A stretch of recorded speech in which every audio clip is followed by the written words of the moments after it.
Hello, everyone, and welcome back to the Surprise Jab Podcast. I'm your host, Zach Ruger, surprising you with new topics every week and jabbing you with your daily dose of UFC. But we don't have any UFC on the tablet for today, as we have a conspiracy-filled episode with tons of surprises. And we are joined by my good friend and fellow conspiracy theorist. I don't know what to really call a conspiracy theorist. I'd say a knowledge seeker, Ryan Neihart. Ryan, welcome back on the podcast. Yes, thank you for having me. I'm very excited for this episode and to share my knowledge with the masses here. And hopefully we make people wake up a little bit more, or not even wake up, but realize kind of what's going on and realize how messed up things are going and can be. I'm completely with you, because a lot of the information that we've found just from, social media, our own personal research, it's just wildly apparent that there's a lot more to the world than people realize. A lot more than sporting events and whatever's on the news. The world's a very mysterious place. Yeah, I would agree with that. We only know what we're told, and we're taught by the schooling system, which is infiltrated by the U.S. government and many other things, but that's a different subject. So, yeah, I'm very excited for this. Same, I'm ready to dive into things. But Ryan, let me just give everyone a bit of a background on you. Why don't you just tell people a bit about yourself? Because we had you on when we did our NHL season preview a couple months ago, but now we're here to talk about some other things. So Yeah. So I have always been open to, I guess you could call it, alternative resources and alternative knowledge that we're not taught in school or we're not informed about in media, mass media, and all of the stuff that comes with that. So I just always have been really interested? Yeah, I've always just been really interested in learning new things that that's not common. So, yeah. I very much like that. But where are you from? I was more going to ask. Where are you from? So East Bethel, Minnesota. Went to high school in Forest Lake with my fellow Zach Ruger here. Graduated class of 2021. I'm going to school here in Mankato for sports management. And yeah, I have a huge passion for sports and huge passion for learning things that aren't necessarily taught in school and expanding my knowledge of the universe. Very much so. Can you remember the first conspiracy theory that you just kind of made you aware that not everything we're told is what it may seem? Yeah, my first conspiracy theory, I think I was in middle school, maybe 13, 14. It was the JFK assassination. That was one that really I did a little bit of background research about that, and I started putting things together, and I was like, wait, this doesn't really add up from what they're telling us.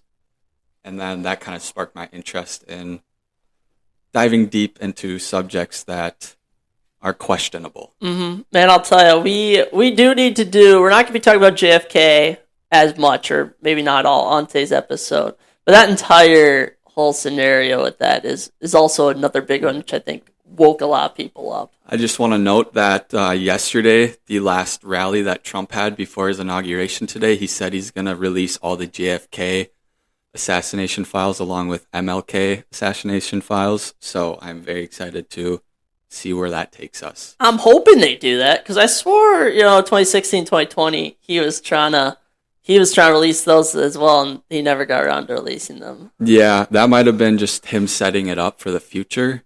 But we will see if he actually does that. Yeah, for me, it had to be the moon landing. I remember when I was told about the moon landing, the minute, I'm a kid and I still understand, okay, we went to the moon in the 60s. Why did we stop going there? And I've never heard a good explanation besides there's just nothing to do there. And now they're talking about going to Mars, and I'm like, okay, if we haven't, the word colonize, if we haven't colonized the moon, how are we going to colonize Mars? Doesn't that take a year, a couple of years to get to Mars? I agree with that, and I've actually seen a lot of Buzz Aldrin interviews of him kind of exposing the moon landings, if you will. There's just a lot of weird interviews that tie into each other. I've seen those. Yeah, it's it's just questionable. He's been on the record, and he goes on and he says he's like, we never went there. He's like, they're like, what did it feel like to be in space? He's like, I don't know, I've never been. And everyone just dismisses him as, oh, he's old, he's senile. He's like, he's losing his brain function. You're kind of just like, or does he just have no care anymore? He's just trying to express the truth. Yeah, I think that he kind of just is over being controlled and having his mind being controlled and what he says being controlled. So I think he just doesn't care and is ready for it all to come out. Mm-hmm. Yeah, and when it comes to, the word conspiracy theory, I'll say the one thing is it's so easy to dismiss anything that is not mainstream as a conspiracy theory. I mean, a lot of the stuff we're going to talk about today, you try and talk about the normal person, you try and bring this up at dinner, people are just going to be like, oh, that's just made up. That's not real.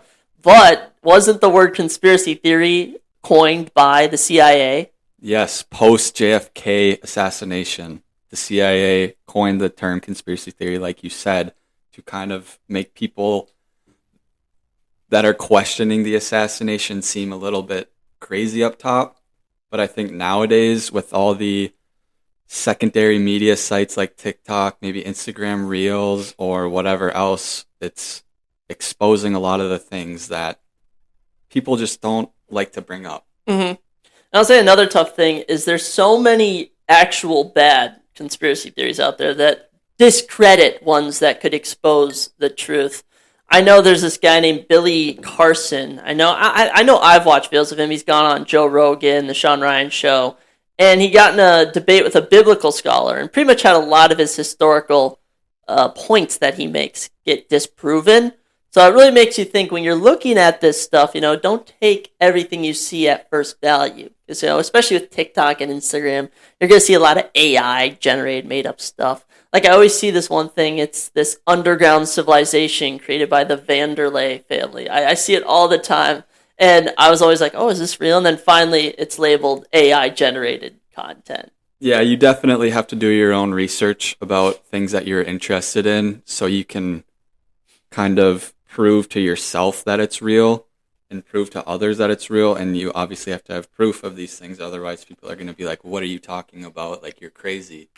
So you have to be careful of what you're looking into and get the facts right and get the resources right for sure. Mm-hmm. And, one main thing that comes with all of this is that a lot of this is hidden. A lot of this information is hidden, and it's usually hidden by a collective group, you could say. So I think we kick this off with a look into a very illustrious, very well-known group, or actually the area more per se, and that is Bohemian Grove. So you've heard of Bohemian Grove? You know what I'm talking about. Oh yeah, I've heard a lot about it. I think you can credit a lot of the exposure, or if that's the right word. Exposure to Alex Jones. He has done a lot of work, and a lot of his work has been proven to be right now that more things are coming out. So I think Bohemian Grove is definitely one of the backbones of conspiracies that kind of play into everything else that we're going to talk about. Mm-hmm. And for anyone who doesn't know, Bohemian Grove is a 2,700-acre campground located in Sonoma County, California, which belongs to, in my quotations, I'm making with my fingers, the San Francisco Men's Fine Arts Club. And it was founded in 1872. And there have been a lot of well-known people that have gone to these, a lot of well-known Republicans, some Democrats.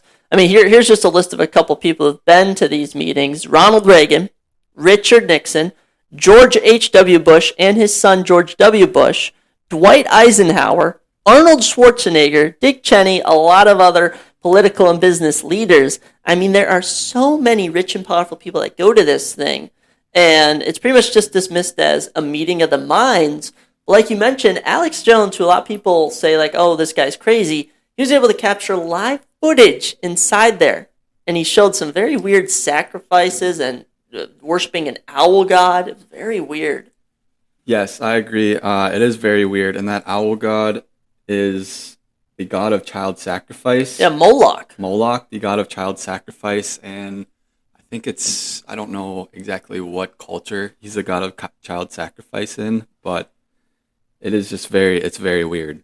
It's very weird. It's very disturbing, and it's so mysterious, and it's hidden. And I'm pretty sure, I don't know if it's true, but there are some kids that actually got into there like in the past like few years, and they found out that's completely abandoned. So I think after it got exposed, they packed up shop. But once if anyone wants to see the footage, you can find it pretty much anywhere online if you Google it, and it literally shows all these rich white. I do want to make that happen. It's all white men. It's all old rich white men, all basically chanting and worshiping this owl god, channeling power. And they try and like sacrifice. They have like a sacrifice, which is said to be an effigy, but you never know with these people. And then they burn the giant owl. I mean, it is utterly insane that this is what the rich and powerful are doing. Yeah, it's very weird. I think what that is called is the cremation of care ceremony, and that started in, like you said, what was the year? 1872, I think. And the known creator and the guy who started the Bohemian Grove wrote a book called The Devil's Dictionary. And it is a book that shows some of the earliest members of the American civilization. It's just symbolism showing the early members of the American civilization and kind of what they have attributed to this group of people going to these cremation of cares. Really? Yes. Well, I mean, I don't even know what to make it. I mean, it feels demonic. Like, I've seen the video of what Alex Jones captured, and it is very demonic. And I hear there's a lot of prostitution that goes on there. There's a lot of drinking and drugs involved. So, I mean, this is just all stuff that ties into this whole demonicness of it. Yes, and you can see a lot of that demonic symbolism in Hollywood and music, in fashion even. I mean, it's everywhere. It's crazy. Mm-hmm. And I've seen a clip of one of the members that was there, and Alex Jones confronts him on the street, and he basically says, "Oh yeah, you were there. Like, why are you dismissing this?" And he basically like shuts him down almost. And Alex Jones, when he sent this video of all these people to major news stations, it was completely wiped. So it just shows you the reach of all these people. And my more question is, like, what does this do for them? Is this giving them power from the devil here on earth? Like, I don't understand what this whole ritual does for them. Yeah, I don't either. I mean, obviously, spiritualization or spiritualism is huge in this, and I think that there might be a spiritual war going on with this between good and evil for sure. And we don't see it because it might be in a different realm, if you will. It's something that is of higher knowledge than what we can perceive. Mm-hmm. And it's all just very weird. I mean, you've had Rockefellers be at these meetings. You have had presidential assistants, department officials, federal officials all at these, and it just doesn't make sense. Like, it doesn't make sense, and it's easy to dismiss. It's harder to prove these things because, I mean, they control everything. They do. They really do. I mean, media, music, entertainment, whatever it is, they control it, and they control what goes out there and what we see. And they control essentially our minds, if you will. If you're not questioning these things, it's kind of controlling our minds because you're just submissive to it. And you're like, okay, whatever. Like, nobody really questions it. No. But I mean, this is all tied together. The more you dive into all this, everything's tied together. And something you'll find is, when I'm talking about all these powerful officials, even anyone who's at Bohemian Grove, a lot of these people are Freemasons. Another one is the Skull and Bones Society. I mean, the Skull and Bones, that one will just blow your mind, that there's a group of people, Skull and Bones, it is this secret society at Yale, a known secret society. And you have had presidents, you've had actors, you have had U.S. representatives, you have had famous authors, clergymen, professors. They've all been members of this elite group. And it doesn't make any sense to me. How are they getting all this power from just joining this group? It's mind-blowing. What do you know about the Skull and Bones Society, Ryan? Well, I know that the story begins at Yale, like you said. It is a American social history of espionage, drug smuggling, and secret societies intertwined into one. It is a branch of the Illuminati, if you will. A lot of high power people go to it, like you said, and it actually started and it was established by George Washington. Really? Yes, it was. I can see that here from this site. And yeah, it's kind of a club that most people will not get into or don't know about. And they help each other out, become powerful, and they scratch each other's backs. And they also have evidence of each other doing very demonic and terrible things. Yes. So they can't expose each other. Otherwise, all of that stuff will come out. So it's just a big club that we're not all in. No.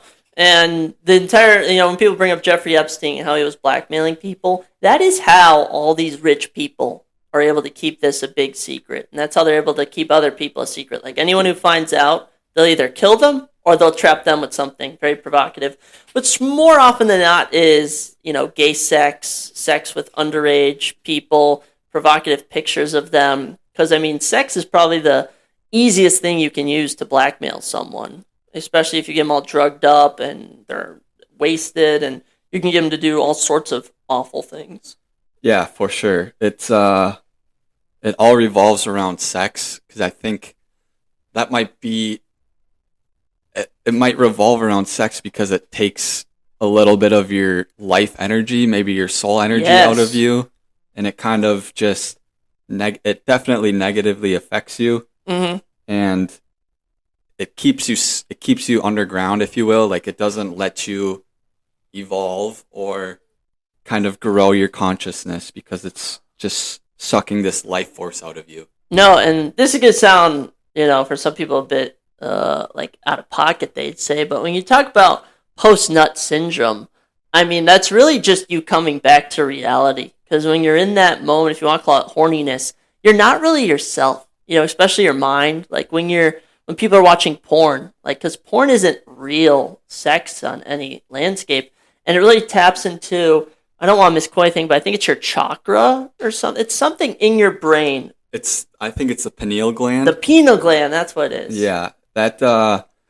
So there have been pretty much in every cultural or civilization in the history, I guess, has something to do with the pineal gland, and having that be your spiritualism and how you can like a evolve. Third eye. Yeah, like a third eye, okay. Almost, and kind of how you can evolve yourself. It is it's on the Pope's staff. It's a big monument in Washington, so it's everywhere. Is that the one shaped like an acorn? Yeah, shaped like the pine cone, whatever. The pine cone. That's why it's called pineal gland pine cone. That has to do with frequencies, which I want to touch on in just a moment. But just some of the members of Skull and Bones, just to give you an idea of how the majority of the world, let's say out of the 8 billion people in the world, I'd say on a global scale, there's maybe like 1 million, 2 million people in this club, maybe even less. It is a low number of people that run and control and know a lot about the entire world. You have obviously the Bushes, George H.W. Bush and George W. Bush. Both of them were bonesmen. You've also had Paul Giamatti, if anyone knows acting, Paul Giamatti. You have Dana Milbank, who is a big author and columnist at the Washington Post, so if that isn't controlling information. You have Michael Cerveris, who's an American singer and guitarist. You have John Kerry, who is the 68th United States Secretary of State. It goes on, but there's just a lot of William Taft, former president, he was in here. You have Olympic medal swimmers. You have U.S. ambassadors. You have historians. You have pretty much anyone who's running a big paper right now. They were someone who was in the Skull and Bones Society, and I don't even know how you get in it. I don't even know how you get into this society. I don't either, and I probably don't want to know because it requires some very negative, demonic things, I would assume, that I don't want to be involved into. Mm-hmm. Gosh, here's another one for you. Prescott Bush, who was H.W. Bush's father, I think it was. Insane. Utterly insane. I don't even know what to do about this. It's almost just like it's going to happen. There's nothing you can do about it. But what you're going to find with a lot of these groups is the symbolism. They're all big on symbolism. And it just ties back to the devil, in my opinion. Yep. And I think that symbolism is karmic retribution. It's like in movies, like you see that one, I think it was probably 50 years ago. It was Taking the Kids to the Pleasure Island. It was a Disney movie about taking these unethical kids to Pleasure Island, and that ties to karmic retribution, which is they're telling you what is going on so they can't get bad karma for it, essentially, because we're just accepting that that's happening, and we're not doing anything about it. I mean, you see that with just about every single thing. I mean, take this LGBT agenda for you. You know, they've literally come out and said, like, hey, we're trying to get all these kids to change their genders, cut off all their genitalia, and it's like we know what's going on, and just nothing. Like, I don't know what I can do to stop it. Like, it's insane. Yeah, and I think recording this podcast definitely helps because hopefully at least 10 people that are listening to this kind of wake up to it and realize and do their own research about what's going on and realize that, wow, I mean, a lot of this stuff is probably pretty accurate. That's true. And when people talk about being woke, I like to think being woke in my mind is when you finally get up one day and realize, okay, there's a lot of evil stuff going on in this world. Mm-hmm. And how can this just be happening? Yep. I think I agree with that. Being woke is questioning what you know, because most of the things we taught are either false or indoctrinated to control our minds and control how we buy, sell, consume, whatever else it is. I mean, I can recall almost every science class I've had when they've said the Earth is 4.6 billion years old. I just sit there and I go, like, how would we even test that? How would we know that? The average person is living 100 years less nowadays. Like, so I mean, going back to childhood, I mean, think about the quote, history is written by the victors. I mean, all the knowledge we're taught in the United States school system is just nothing what the truth is, really. Yeah, I can agree with that. I think that's why you have to do your own research, because the truth is we only know what we're told, right? And we're told by the school systems who are funded by John D. Rockefeller. And he actually came out with a book. I'd have to look it up here real quick, but it's a book kind of explaining how to control the masses and explaining how to manipulate one's mind through the schooling system. And just a side note, I did a paper in English class in 11th grade.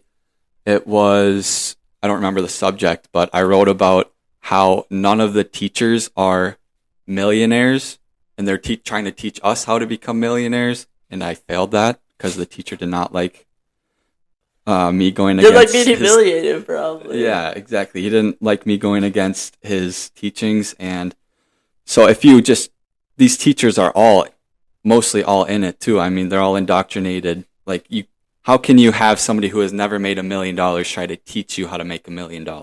It's true, and that's true with college courses. I mean, I've had some professors where what I'm learning applies to them, and then I've heard other people where it's like, I have a business teacher who's never ran a business, who doesn't work for a business, teach me about business? Yeah. Is that just not weird? Exactly, and the same can go for history teachers. I mean, they're only reading out of a book that was published by the Rockefeller Foundation, so the things that they're teaching us can be 99.99% inaccurate, and we just have no idea. Mm-hmm. And I think when it comes to the Rockefellers, you're going to be like, okay, let's say he did that. Why would he do it? And, Rockefeller is one of the richest men of his time. And you're going to see this. You see this with Elon Musk. You see this with Jeff Bezos. They've gotten so much money. Money doesn't bring them joy anymore. Now it turns into power. Now it turns into control. And eventually you'll get to a level where it's like the only next thing is immortality, which no one has. So then they just get into this mindset where I think it's like, okay, if I can lead everyone else down a path of destruction, that'll bring me joy. I mean, it truly is good versus evil. It is. And I found this book here. It wasn't John D. Rockefeller, it was his brother, Stephen C. Rockefeller. Stephen C. Rockefeller. Who was also because Rockefeller was oil, right? I believe. Yeah, he was also a big oil tycoon. Obviously, that whole family was. And the book is called Spiritual Democracy of Our Schools. So that just kind of gives me a little negative notation. I mean, you shouldn't have to have spiritual democracy inside of schools, right? Because it's obviously all negative, and what they're trying to apply to us is just, it seems like negative vibes, if you will. It's like negative vibrations, if you will. And so it's just all very suspicious. You know, vibrations, frequencies, it's really real. And, I was reading the book which Henry Ford had. Oh my gosh, this is gonna kill me. Think and Grow Rich. Whoever wrote that book, Henry Ford had someone write that. I think it was, or Andrew Carnegie had. My gosh, I have to look it up. But in the book, it's talking about how to think and grow rich. You got to have a plan. You got to connect with people. And then later in the book, it starts talking about you have to be aligned with frequencies. You have to get your mind straight. And the more you realize with all this, it all has to do with the mind and how powerful the mind is. And Ryan, I know you have a lot to say about this. Yeah, I just want to add one more thing to the book that you were talking about, Think and Grow Rich, that has to do with our school systems. I've never been taught how to think and grow rich in school. I've always been taught to go to school, get a job, fall into the 9-to-5 order, and just be, in quotations, that perfect civilized person that is just adding to the economy. Yeah. Which, I mean, it's deep. It gets really deep. But yeah, I'm huge on the frequencies, and I've done a lot of research on it. And one thing that you can do with frequencies is you can, I guess, kill cancer cells, and you can kill. So everything has a resonant frequency. This table has a resonant frequency. Our skin has a resonant frequency. Everything does. And so I did some research about this thing called a Rife machine. And it goes back to a guy named Mr. Rife in I think it was like the 40s or 50s. He did his own research, and he created an electromagnetic frequency to target cancer cells and kill them without affecting regular tissue. He tested it on lab rats and had a 100% success rate. He opened a clinic in 1934. 16 people with cancer went in, 16 people left cancer-free. He was ridiculed and sued by the American Medical Association. Right after the lawsuit, his lab and notes were destroyed. And it works almost as the same way as an opera singer can shatter glass. The opera singer's voice matches the same frequency at which the glass is vibrating at, and so it just shatters it. So it essentially, you can pump frequencies. I don't exactly know how it works, but you can put frequencies into the body to target certain cells and essentially just zap them, and it kills them like that, the same way an opera singer shatters glass. And it's crazy because frequencies is everything, and that ties a lot to Nikola Tesla, which we'll get to. And our U.S. government uses it with I gotta find it here. It's called an active denial system. It is a vibrational state at which it is used in war to kind of control crowds. It sends a non-lethal millimeter-sized wave of electromagnetic energy that causes a burning sensation. A 2-second burst heats the skin to 130 degrees, so that ADS system that they use matches the frequency at which our skin vibrates, and it heats it up just like that. So, I mean, it is actively being used in the military, and I'm sure it's being used everywhere else. Probably the elites are using it to kill their own cancer, and you'll never Unfortunately, you'll never see it in modern science because the money's not there. I mean, to keep people on medication and paying for these cancer bills, it keeps big pharma, big pharma. Uh-huh. That is excellent. No, I never thought about that. The opera singer and the glass and the frequency. I think a lot of people are gonna hear that and gonna be like, okay, well, why would the health system want to control it? What about all the doctors and nurses? And my immediate thoughts is that it's easier to control the masses than it probably is to control a few people. It's because it's a few controlling the masses. And if you already have indoctrinated all these nurses, doctors, people like that all these machines work, sort of similar to teachers, that this is how you teach stuff, they'll never find out these methods. But I mean, I heard Mel Gibson was just on the Joe Rogan Experience, and he was talking about it. He had friends who were killed the cancer in their bodies 100% from taking certain medicines that they aren't supposed to. But the frequencies, I mean, it's everything. I mean, you have to think that frequencies come together with your energy. So, I mean, if you are operating in a high energy state, you're positive, you're feeling good, you're going to be more productive, you're going to have a happier life. But truly, if your frequency is low and you feel shame, you feel like everyone hates you, you just are mad at the world, you will live a bad life. That's true. It's all about the mindset. If you think positively, the positive things out in the world will attract to you because they match with what your brain or how you're thinking is vibrating, essentially. Mm-hmm. So that can tie into manifestation. I don't know too much about it, but I know that it is definitely real, and there's plenty of people that have plenty of subjects out there proving that manifestation is real. And it also goes into like dimensional states, 5D dimensional states, but that's for a different subject. It's insane. It's all of this information. It is very insane, and I hope that all of you listeners are taking this to heart and kind of like realize that you can do your own research and find this out yourself. Uh-huh. Now, the one thing I'll say with manifestation and with these energies is you have to be careful. You truly have to be careful because a lot of these, we're talking about Skull and Bone Society, we're talking about Bohemian Grove, they are channeling dark energies, and dark energies will always lead you back to demons, most likely. And so when you're manifesting something, you just have to remember that you are not God. Okay, a lot of people are gonna be like, I'm my own God. I'm in control of my life completely. I can do whatever I want. I'm my own God. But you have to remember that. I mean, I've heard this famous quote: "There are no atheists in the foxhole." Have you ever heard of that? Yeah. You have to understand that there is a God out there. There is a God. You're created by something. Because have you ever experienced deja vu, Ryan, or something? Yes, 100%. Yeah, whenever I experience deja vu, it makes you really realize that, like, there's something up with the world. Like, the world is much bigger than that. Or, like, when I'm thinking about something, and then that something happens, like, that's happened to me. It's the same thing and I know this has happened to everyone out there. You think of, maybe you want to get a new watch, 5 minutes later, you get an ad on your phone for different watches. Mm-hmm. It's the same thing as that.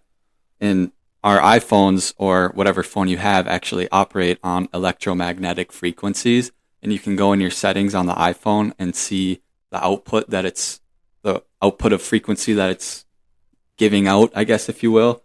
So it all ties into each other. Everything has a frequency. Everything operates on a resonant frequency. Mm-hmm. And you were talking about Tesla earlier, and something interesting is, when people think of Tesla nowadays, they're just going to think of Elon Musk's car brand, which, fun fact, Elon Musk didn't even start that. He actually bought it from someone, fun fact. But Nikola Tesla is actually the man where that name comes from. And Nikola Tesla had this thing called the 369 method. And he believed that the numbers 3, 6, and 9 were the keys to, I want to say, just unlimited information of the entire world, all the knowing.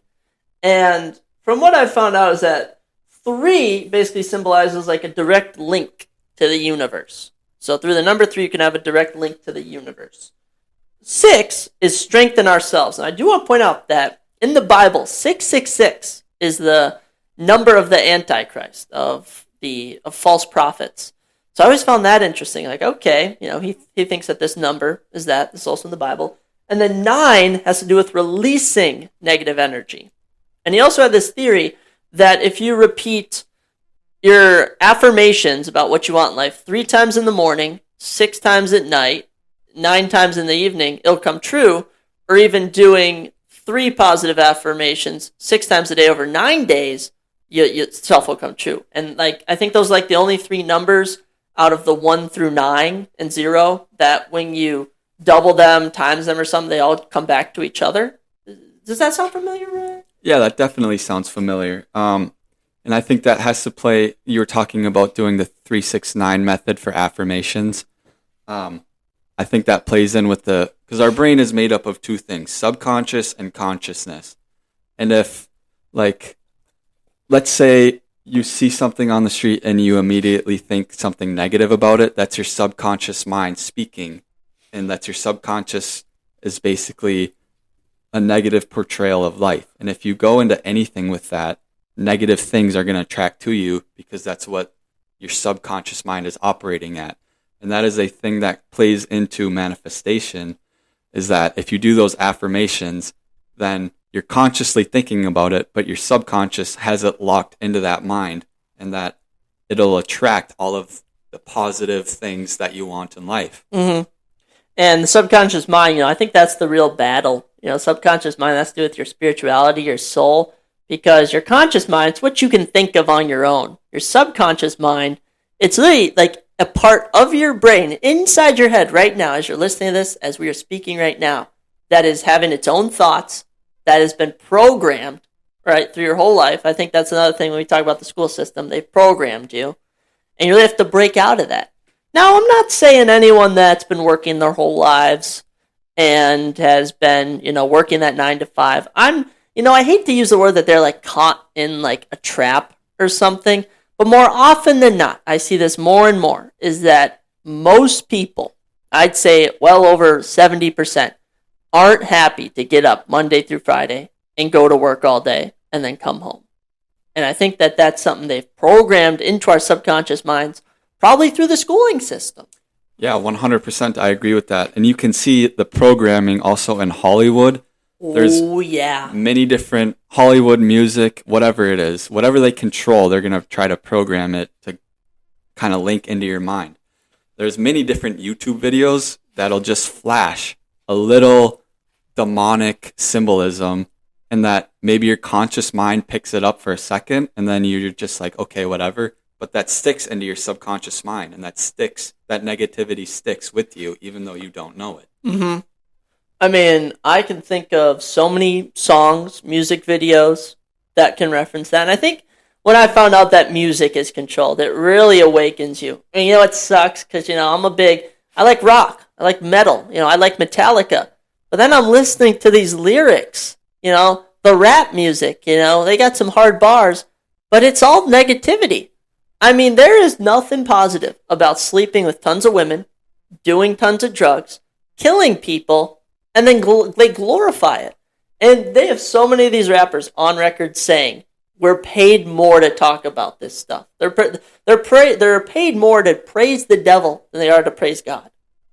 Yeah, it's really crazy. And all these rappers and all of these movies, like take the new drug Galaxy Gas, take that for example. Yeah.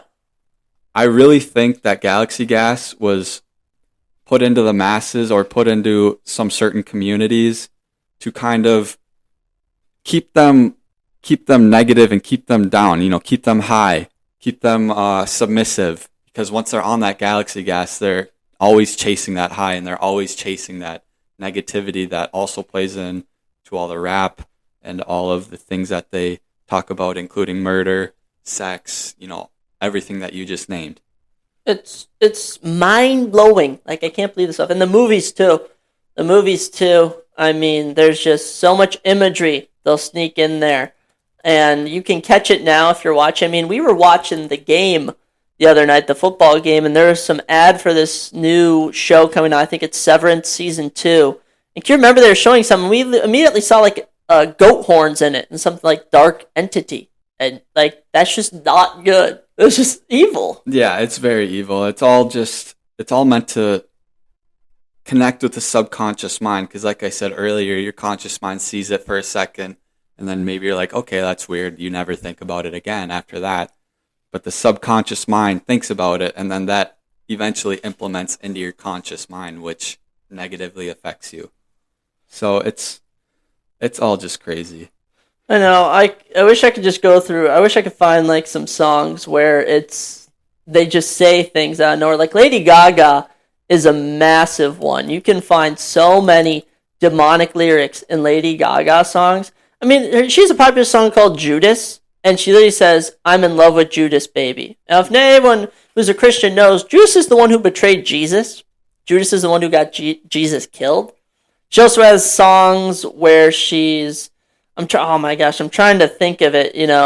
Poker Face has some certain lyrics that I can think of, but it also do with programming, and that programming taps into the subconscious mind. I don't even know where to go with that. Yeah, one music video that has a lot of like subconscious programming is "Where Are You Now" by Justin Bieber. You showed me that. Yep, if you go from the timestamp of 110 to, I'm trying to see where it ends, to about 125, just go from 110 to 125 and pause it every second or every half second, yes. I guess, as quick as you can. And there's just some crazy symbolism. I mean, here's Justin Bieber with devil horns on him. Mm-hmm. Justin Bieber with the word Baal next to him, which, Baal is a god of child sacrifice. And, pedophilia is huge within the music and Hollywood industry. Uh-huh. And I mean, here's the song I was thinking of. It's Bloody Mary by Lady Gaga. She says, "To kill the king upon the throne, I'm going to dance with my hands above my head like Jesus said." So, I mean, that's directly talking about a crucifixion there. And then later on, I mean, she's talking about, "When you're gone, I'll still be Bloody Mary." I mean, that just sounds evil. "I won't cry for you. I won't crucify the things you do." I mean, I don't get the good vibes. We're talking about these positive energies and stuff. Those are negative energies. And if you might have seen this, she was one of the people, I think it was at, have you ever seen How I Met Your Mother or heard of that? Yes. Do you know Barney from that, the blonde guy? So the actor, I can't remember his name. He is, oh my gosh, this is going to kill me. But he hosted a Hollywood party. And at the party, they had a punch, I don't even want to call it a bowl. It was like a punch, something as long as a table. And in it, they had a replica dead body caught up. And that was where you scooped your punch from. You know what I'm talking about? Yeah, I know what you're talking about. There's also the Rothschild ball in the 70s. A lot of weird symbolism there. You can easily find that on YouTube. And another thing that I want to track back on about the music industry and the negativity around it is this Lil Nas X seducing the devil in his Montero music video. I mean, that entire music video, yes. It starts off with him getting casted out from the stairs of heaven and going down to the devil and doing sexual acts to him. So, I mean, it's everywhere. You can see it in a majority of music videos, or you can hear it in a majority of popular people's songs. And it goes into their contracts. They have to do these demonic things. And what you'll notice is, look at Lil Nas X when he had his song first break out. He was a completely normal person. Then, fame, popularity, it turns homosexual, it turns demonic, and it just turns into something that just is disgusting. And it's tough to stay away from it because, it's everywhere. I mean, I can hardly go on any app and find positivity. I mean, think about Instagram comments, they're super funny. That's all negativity, and surrounding yourself with positive forces, it's tough to do now. Yeah, I think it was a Sean Ryan interview. I cannot remember who he was interviewing, but he said that probably about 50-60% of all the comments on Twitter or Instagram or whatever social media site you're using are fake accounts made to comment negative things and get people arguing with each other. Yep. So that they're not aligning with each other to focus on real problems in the real world, that they're just arguing with each other over these just brutal subjects. It's just, yeah. I the world, Ryan. What does it come to? I know, and that's why, this is a little side note, that's why I think politics is very messed up. They're two wings of the same bird. I think politics are meant for the people to fight each other and not agree with each other to fight what's truly evil in this world. Mm-hmm. I mean, we were watching the inauguration this morning, and I saw someone comment on Twitter, and they said, "Do we think all the people in this room truly represent the American people?" And I'm thinking, this is a bunch of millionaires. A couple of them might be on the verge of billionaires, and they're just appointing one of the, Trump. Here's the thing with Trump, and I just can't get over it. For the longest time, Bohemian Grove, they would decide who the next president was. You can follow people who would go to Bohemian Grove, they would become president there. And, people think Trump is super establishment, and I think, it's not easy for people to control him, but you have to understand the people that truly run the world, whether it's the 13 ancient families, whether it's the Rothschilds, whether it's these oil tycoons in wherever they are, but whoever these people are, they would not truly let him control the most powerful country on the planet Earth without meeting with him first and establishing rules. Yeah, I mean, I really hate to say it, but Trump could potentially be controlled opposition. I really don't think you get that high up in power and you're not controlled, unfortunately. I mean, the same goes for Elon Musk. It's just, question everything, because what we all know is 99.99% false. Mm-hmm. I think I'm more sold on Trump than I am on Elon. Elon is just, he's a side switcher so hard, and he, remember when he went, was it the Met Gala ball? He wore straight up a demonic, I don't even know what you want to call it, almost like an ancient suit or something, like an ancient, what did the knights wear? Armor. He almost had like demonic armor on. Yeah, it was the 2017 Met Gala ball, and he had a picture of some... Was it Baphomet? I think it was the Baphomet, or it was some very demonic force on the back. He had a picture of his back. You can all look it up right now. And he had an upside down cross on it as well. Upside down cross on it. Yeah, it's all just really messed up. And then another thing when I think of Trump, though, is he's mentioning God. He's trying to save the children. So, I don't really think he's evil. I think there's like Hillary Clinton. I honestly believe she's evil. Her and Bill Clinton. Oh yeah, the Hillary Clinton Foundation, very corrupt. Obviously, I'm sure a lot of people know. They only donated about 2-3% of the billions of dollars that they got and kept the rest. One thing I want to add about Trump is I do think that maybe early on in his career, he was not his political career, but his professional career. I think he was controlled, and he used to be, there's pictures of him and Epstein hanging out, but then a lot of people are saying that once he found out what's really going on, and once he was kind of invited to these parties, he got out of there. So I'm really hoping that Trump is just turning a new page and trying to fight the corruption and fight the evil going on, which I do think is what he's doing.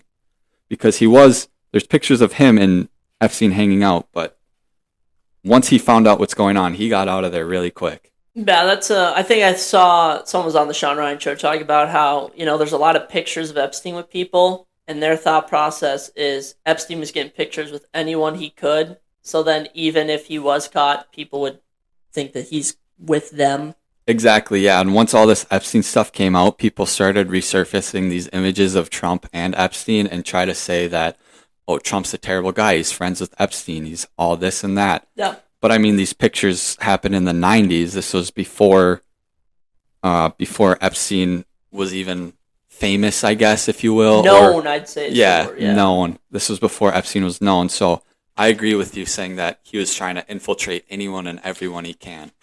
Now, speaking of Trump, this is what we found out. You told me about this, and I looked at this a bit ago. This information is just something that you just can't comprehend. So, Ryan, do you want to tell everyone about Baron Trump and his time traveling? This is the craziest thing I've heard in a while. Yeah, this is definitely my favorite, in quotations, conspiracy theory, and I say in quotations because there's a lot of evidence to this. So this ties into Nikola Tesla, right? He died, I think it was 50s or 60s, 40s, whatever it was. When he died, Donald Trump's uncle, John G. Trump, who was an MIT scientist for 40 years, he was sent by the FBI. He was the first person sent by the FBI to go recover his research, or all of his things that he came up with. Yeah. And they sent him so they could try to get some sort of weaponized stuff for the military to use, because this was at the time of the Cold War and right after World War II. So, I mean, they're doing anything and everything they can to get the upper hand. And so John G. Trump, he goes and gets Nikola Tesla's boxes. There's about 70 files or boxes of information, if you will. He only reported 30. And one of the things that Tesla was known for trying to discover is time travel. And this one's crazy. So a book came out in 1896 called Baron Trump's Marvelous Underground Journey. The book is about Baron Trump time traveling. And keep in mind, this is in 1896, before the Trump family was even famous or known. And you can all look up this book and you can all read it too. It was written by a guy called Ingersoll Lockwood. And the same year, he released a book called The Last President. This was in 1899, I believe. And the book takes place in New York City, and the main building that it takes place in is the same address to Donald Trump's tower in New York. And the guy in the book that worked for the White House was named Pence. In the books, Baron Trump's mentor is named Don. And in The Last President, the address, I already said that, but the address is Trump's tower. So there's a lot of evidence of Trump being a time traveler because of these books coming out before the Trumps were known. And it's just really crazy. There's a video that you guys can all go watch on YouTube. It explains it a lot better than I can, but it also has to do with Elon Musk, because you sent me a tweet about a month ago or something of Wernher von Braun. He came out with the book. Wernher von Braun was the godfather of rocket science, right? He came out with a book in the 50s about colonizing Mars, and the main person was named Elon in the book. And Elon tweeted out about a month and a half ago of that book, and he said it's just a coincidence, winky face. So it's all just really weird. It's crazy. It's all just really crazy. That's another thing that really intrigues me with, so-called conspiracy theories is, can there be this many coincidences? Can there be this many name coincidences? And I don't think so, because what are the odds that Donald Trump, let's just say, what are the odds last name's Trump? Trump, it could be whatever. What are the odds he names his son Barron? Right. Okay? That has to be, like, either time travel actually took place here, which is just unexplainable, or the only lot that I don't even know. There's just no one explaining it.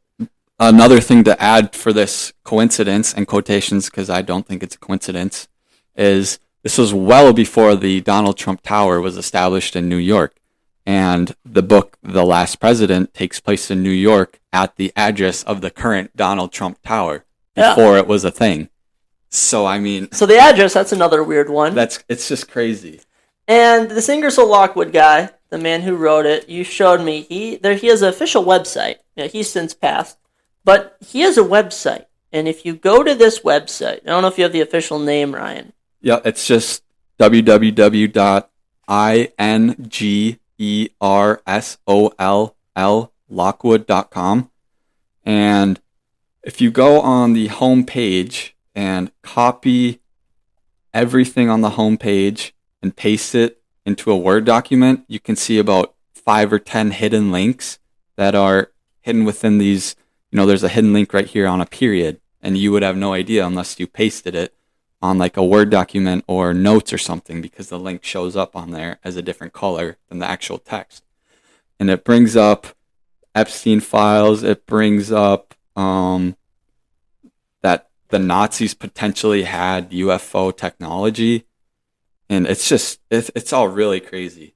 And just another thing, like, why would there be a site of this guy who just wrote this book And why is this site filled with a bunch of intriguing information?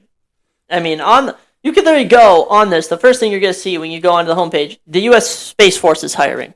Like, okay, is that not weird that an official United States Space Force hiring thing is on the homepage of this? I know, it's crazy. If you go on the history tab about the history of the actual Ingersoll Lockwood guy, it says right here, in the late 1800s, our namesake Ingersoll Lockwood delivered futuristic and visionary content over a century ahead of his time. Our mission is to build a brighter future for humanity, starting with the resurgence of American exceptionalization and strong defense.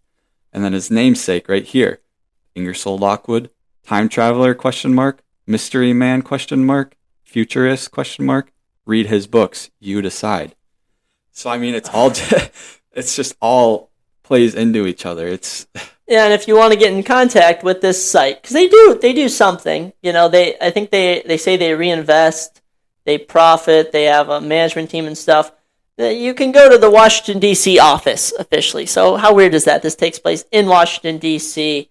I don't even know what to make of any of this. Yeah. They actually have a LinkedIn. How about that? It's very odd. I actually emailed their inquiries email last night. I'm waiting for a response. Really? So I'm really hoping to talk to somebody about this. And that would be really interesting. That's another thing. Are these guys controlled opposition? I think that's something you run into, is when you start thinking even the conspiracy theorists are controlled, then you lose all sense of reality. So it's tough to hang on to everything. It really is. And you can really go down the rabbit hole or go down the hole here, and you have to stay, as crazy as it sounds, you have to stay sane, because a lot of this stuff will make you almost seem crazy, because it's all just what the F? Yeah. It's crazy. You have to have good balance when you're researching this type of stuff. I'll say, learning all this really makes anything I do just feel futile. If I go and I play video games for an hour or two, and I'm done, and I'm like, what did I achieve doing that? I watch a football game. What did this do for me? People bring up how the Romans, when Rome was in turbulent times, they would hold massive sporting events in the Colosseum, distract all the citizens. Is that what all this American sports are and movies and stuff? I mean, I don't even know what to enjoy anymore, Ryan. I know. I don't even know what to do with my life. I don't either. Yeah, I don't either. I mean, give the masses bread and entertainment, and they'll stay complacent. Mm-hmm. That's a famous quote from, I don't remember what emperor it was of Rome, but a famous quote from a Roman emperor. One of the Caesars. One of the Caesars. It's really crazy. But yeah, Trump's a time traveler. Yeah, it's confirmed. Trump is time traveling, and there's nothing we can do about it. Yep. I mean, if all these elites are time traveling, just give me a monthly subscription. I don't care how much I have to pay. I would love to see how the pyramids were made.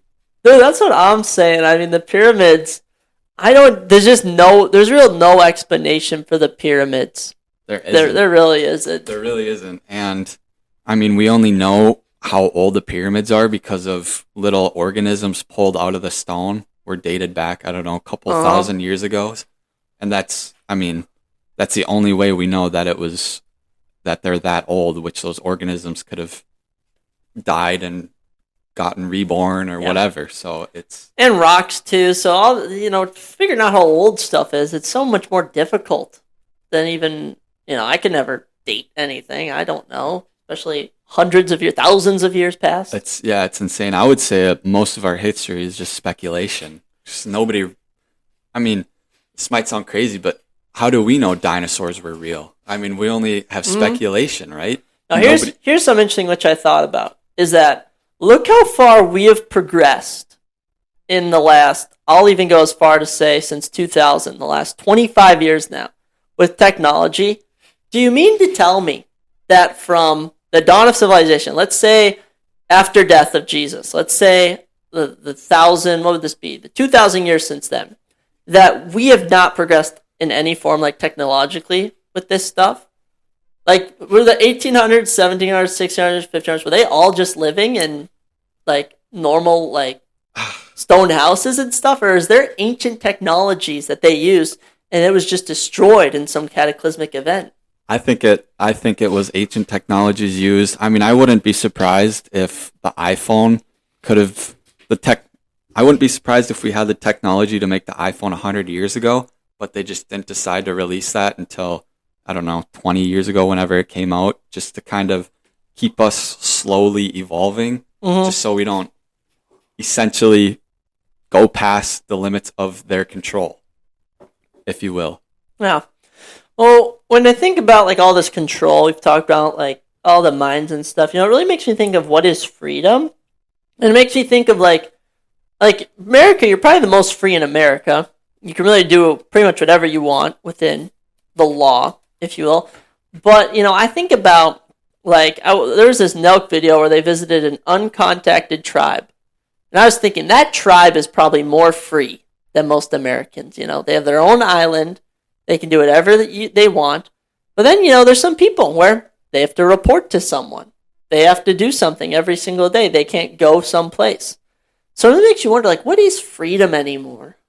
Yeah, I mean, I I'm wondering the same thing. I mean, obviously we all have our own free will to do what we like, but if that just goes against ideology of what's out there, then we're instantly either falsely imprisoned or buried. Our thoughts or ideas are buried, which I think what happened to Tesla, because he had a lot of things that went against major companies making a lot of money, like free energy, if you will. Yes, free energy. Yes, That is massive. Free energy would change the world. And the water-powered car, that's a famous one. yep, that is very true. You can power, you can power a car off of water. You just have to separate the hydrogen from the oxygen and use the hydrogen gas to power your car.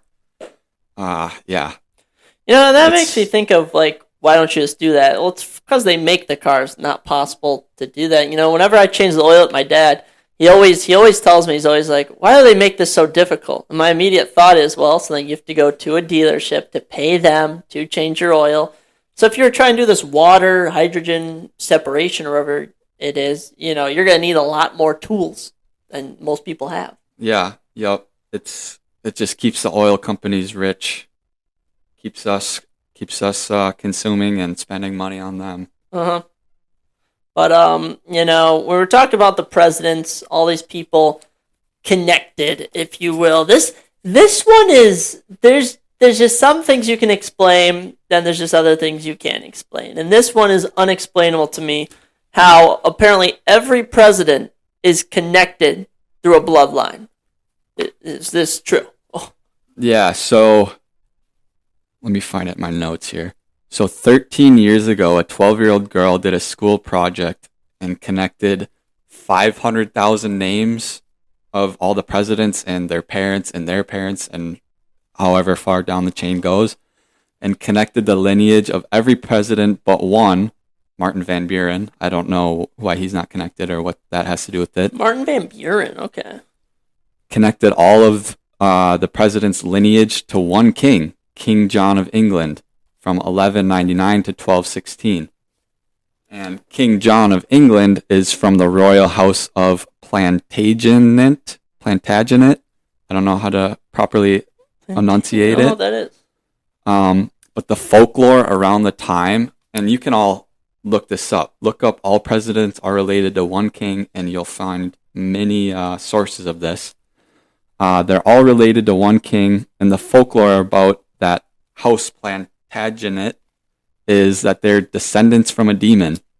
And people around that time were criticizing the king and that bloodline of being a very evil king and a very evil bloodline because of how destructive they are and how addicted to war and blood and sacrifice they are. And it's just really crazy because it can't be a coincidence, right? It's just crazy. Like, how is that even humanly possible? I know. And there's a book called The Demon's Brood. It is about the first mother of the Plantagenet bloodline. And it just all plays into each other. It's really crazy. I want all of you listeners to do your own research on this one because it's wild. I mean, the fact even a few are related, but the fact that we have 40, would it be 6 now? 40. Actually, we've had repeats like 42 or something. Yeah, whatever it is. I mean, it doesn't surprise me. That doesn't tell you that they're in the club or something. Yeah, I mean, royal bloodline has been huge throughout all the great empires. I mean, Roman empires, all the different medieval empires, they're all marrying kings and queens from other countries. Yeah, for like modern, just a great modern example, think of Game of Thrones. You have to have the bloodline of your family to rule. And I mean, it's no different in the real world here. Yeah. It's insane. But yeah, all presidents are related to one folklore person that is a descendant from the devil, apparently. Yeah, what are the odds that that person writes a book about how they're the demonology of this bloodline, and they're all tied to the presidents? They're just another weird thing, you know? You can only say coincidence so many times. I know, it's really crazy. I was texting you about this last night, about the, what was it? It was one of the founders of the, what is it called? Some here, group? Yeah, I'll find it here. I gotta read this text. One of the multiple groups.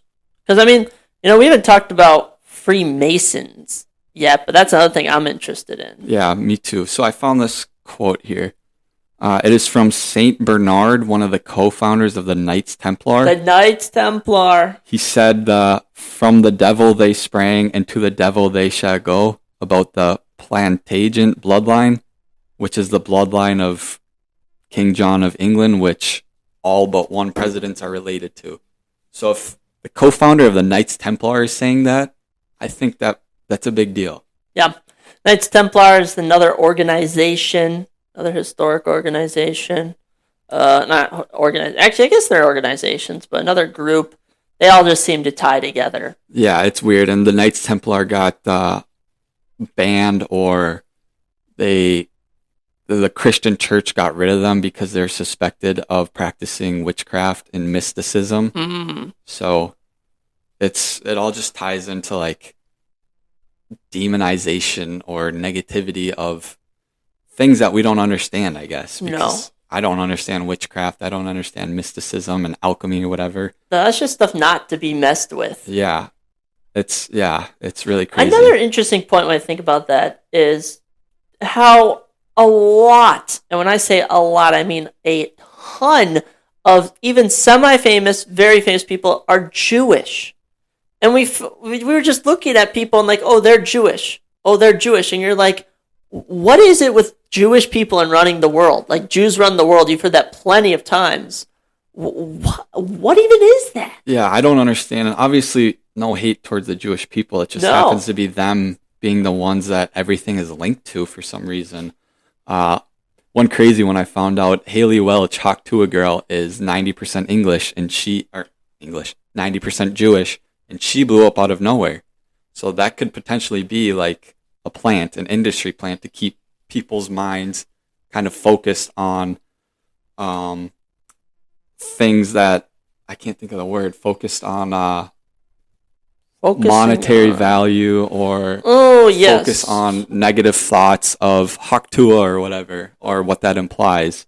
Yeah, that could mean something we don't even know in Latin or something. Yeah. And people will hear that and go, that sounds crazy, but you'd be surprised. Yeah. You'd be surprised. Yeah. There was this one clip of, who is the Rubin, you know, the trading card billionaire, you know, he's Michael Rubin. Yep. Of him introducing Aiden Ross to Robert Kraft, owner of the Patriots.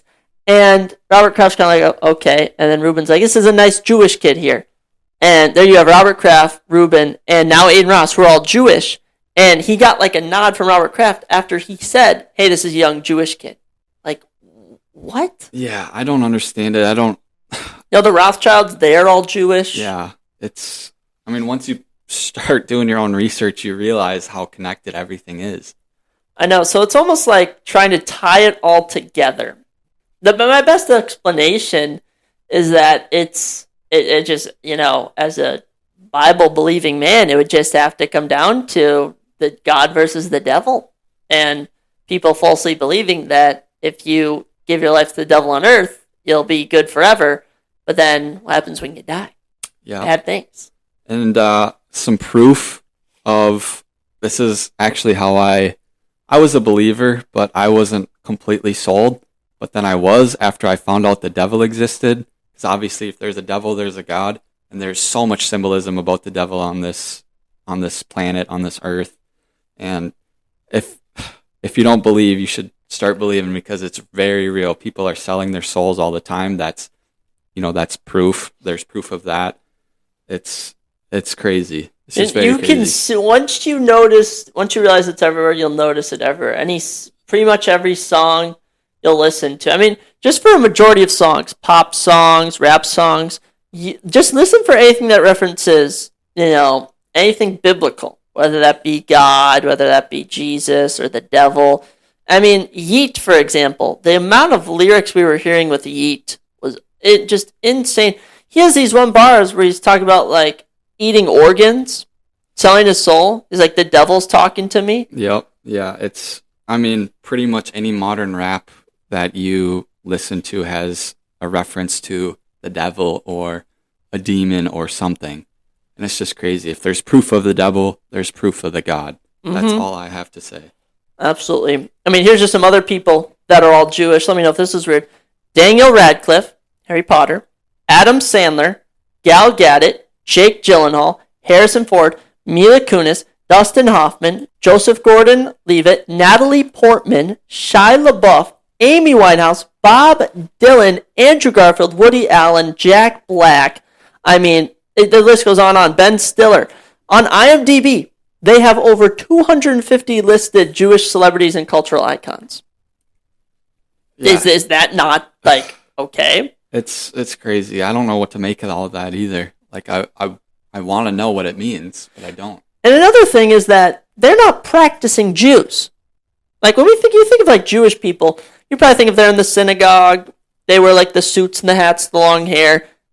All these rich people, that's not what they do. They probably don't even go to a synagogue. I mean, have you seen the award shows when they're out here? They praise the devil. Think about when Christian Bale, he won an award, and he said, I want to dedicate this to Satan for his inspiration. I mean, gross. Yeah, there's just too many references to the devil to not believe in that's actually happening. Mm-hmm. Now, another thing of symbolism which I noticed is, have you seen Squid Games?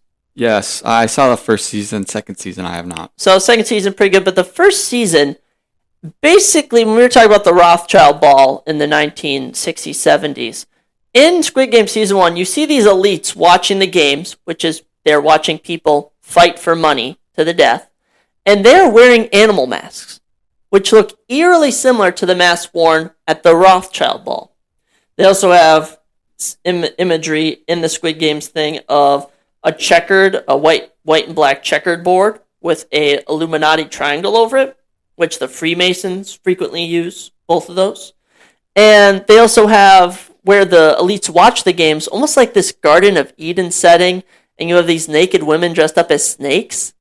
I mean, unexplainable. That makes me think of Eyes Wide Shut. We watched that by Stanley Kubrick. That film basically exposed the satanic rituals they do in the elite squares. Yeah, I mean, they're all doing sex parties. They're all doing all this stuff that's negatively draining you. It's all crazy. I mean, I'm pulling up pictures of this Rothschild ball right now.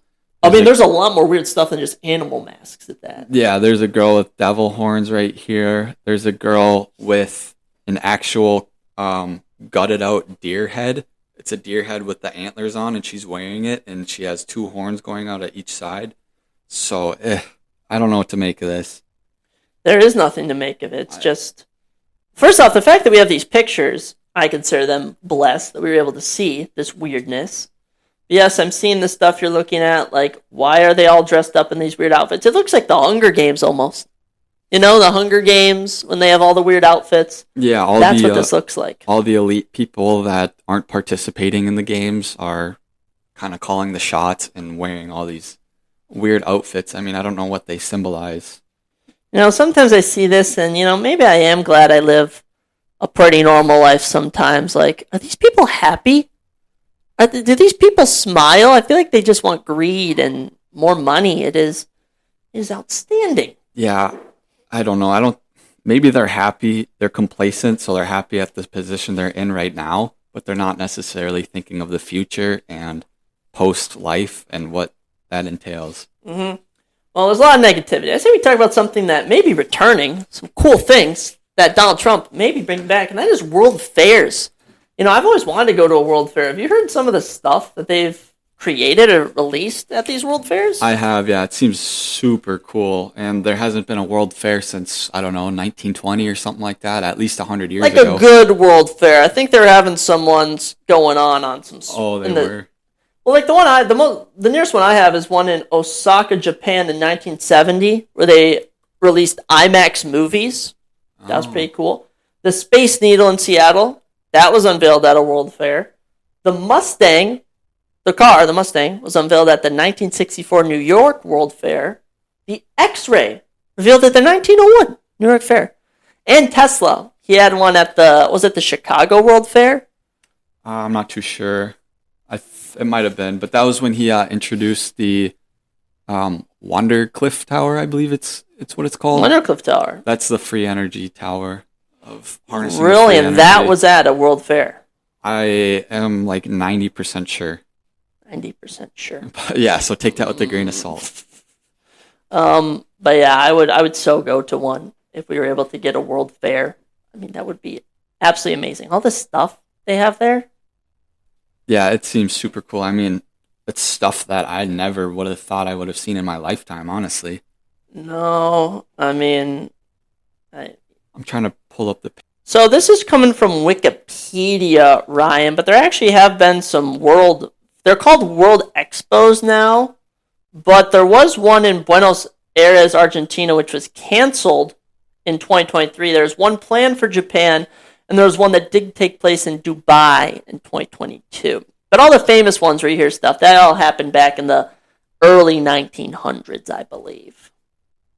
Yeah, we haven't seen something like that probably for a long time. Obviously not in our generation, but it's cool. I mean, a lot of cool ideas are at these world fairs of stuff that you would never think to see. Yeah, so one that comes to mind is the Century of Progress World Fair, the 1934 Chicago World Fair. That's a very famous one. That one had a variety of weird things. The Admiral Byrd's Polar Expedition, there was like a exhibition there talking about what he discovered with what could be in Antarctica. You had high-speed trains being shown there. You had railroads being shown there. And I mean, it just looks futuristic. They have blimps hovering over the city. It's fantastic stuff. The architecture. Yeah, it looks very cool. I'm looking up pictures right now, and it just seems like a great atmosphere and a great place to gain more knowledge. This is actually a fun fact. You know the Chicago flag? You know, like the blue, white with the three red stars? Yep. You know they added the third star after this World Fair? I did not. I don't know what that could mean, but... Are you looking at the 1893 Chicago World Fair? No, I was in 1934. Do you have an 1893? Yeah, I'm looking up World Fair history and something from World's Columbian Exposition. Now this one, holy cow, is this with like almost Roman architecture with a giant pond in front of them? Yeah. Yes, the Republic statue. They don't even have that anymore, do they? In Chicago. No, they don't. I haven't seen it when I went there. But yeah, lots of fun stuff going on at these Chicago World Fairs. Ryan, I think we've covered almost about everything we had planned for this. There's just so many conspiracies, if you will, out there. It's almost impossible to cover them all. Yeah, we could have gone on for hours and hours and hours, but that might be for a later episode. Who knows? We don't want to keep you guys listening for way too long now. No, I'd say that maybe if we can do this again, maybe we focus on one. What if we did like an copious amount of research on one single site, like JFK, moon landing, pyramid, some famous ones or something like that. Yeah, I agree. Maybe something that affects most people so that they can maybe reverse that effect, or maybe like the stuff that's getting added into our foods or something, like all the seed oils or all the unnecessary ingredients or all the red dyes. I mean, cancer-causing red dyes are everywhere. I also say when you start eating healthier, you also start to have a clearer mind on things, I'd say. For sure. The brain fog is gone. The energy is up. The acne is going away. The sugar cravings are gone. It's just you have to grind out the first week or two, and then you're going to be just fine. It's true. I think I might have to plan out a cheat day. I'm missing my cookies. I routinely used to bake cookies every week, and it's been over a month without them. Might be a good night to do it with Kill Tony on. No, it's too cold. It's too cold here in Minnesota. It's negative out. That is true. It is like -10 right now. My car battery died in a matter of 12 hours, so I am not excited to deal with that. Yeah, that's unfortunate. But you know what? Ryan, if you could give a message of hope to people, we talked about a lot of negative things, but there's still a lot of good and positivity in the world. What is something you would tell the people? Yeah, one thing I want to say is it all depends on us civilians or citizens, if you will, to make the change for everybody else and make it better for everybody else. No politician is going to do it. No celebrity is going to do it. No athlete is going to do it. They're all just going to fall in the line of making the millions and millions of dollars. So if you really want good and change to come into this world, be that good and change to come into this world, and then it'll go to different people and influence different people and other people. That was fantastic, Ryan. Thank you very much, and thank you for joining us. This was a pleasure. It was a great time, and we'll definitely do this again. It was a lot of fun. Absolutely. Well, ladies and gentlemen, thank you all for listening, and do I even have to say it? I'll catch you next time on the Surprise Jab Podcast.